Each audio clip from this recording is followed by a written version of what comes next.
हाय बच्चों, AFP group of online education में आप सभी का स्वागत है।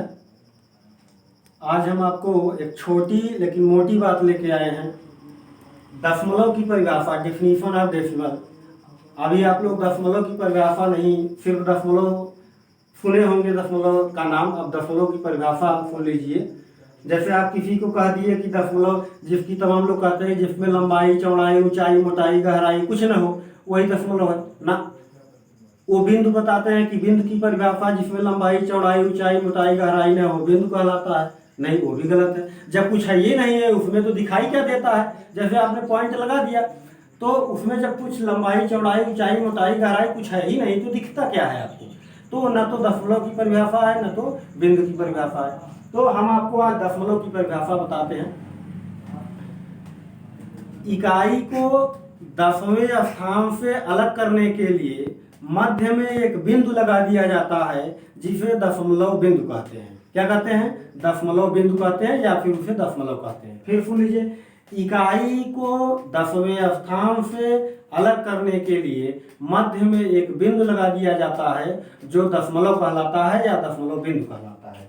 जरा ध्यान दीजिएगा। जैसे इधर देखिए, जैसे आपने एक लिखा, अब एक के अंदर तो आप ये जान लो कि एक के अंदर कितनी चीजें हैं। 0.1 है, फिर 0.2 है, फिर 0.3 है, फिर 0.4 है, फिर 0 करके 0.9 तक है। कहाँ तक? 9 तक। टोटल आप ऐड करोगे तब आपको क्या मिलता है? 1 मिलता है।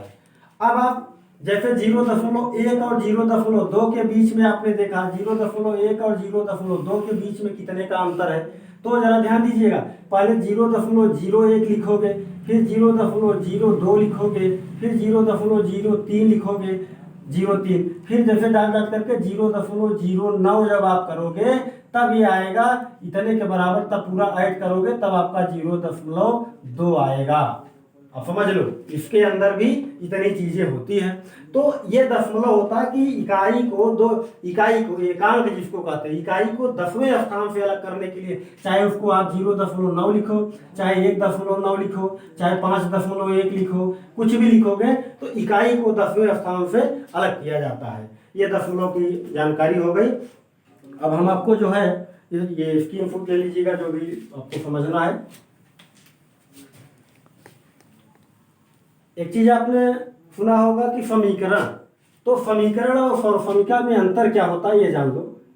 समीकरण और सर्वसमीका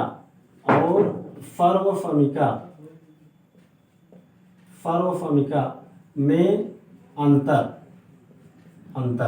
अब समीकरण क्या होता है?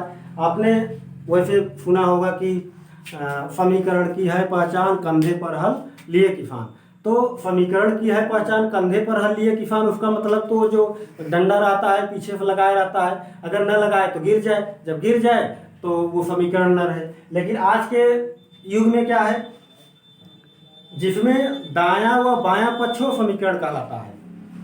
ऐसा व्यंजक जिसमें दायां एवं बायां पक्ष हो समीकरण कहलाता है। जैसे आपका ax² plus bx plus c बराबर 0, या कहीं भी आप जो है 2x-3 लिख दीजिए बराबर 0। इसमें एक दायां पक्ष है, एक बायां पक्ष है। जैसे x-3 बराबर 5, लेकिन ये दोनों बराबर नहीं होते। समीकरण में जो है बराबर नहीं होते, वो उसकी x, y, z या चर राशि की वैल्यू पर डिपेंड करता है कि उस वैल्यू की वैल्यू क्या होगी, तब दोनों आपस में LHS और RHS क्या होंगे, आपस में बराबर होंगे। लेकिन सर्वसमीका में क्या होता है?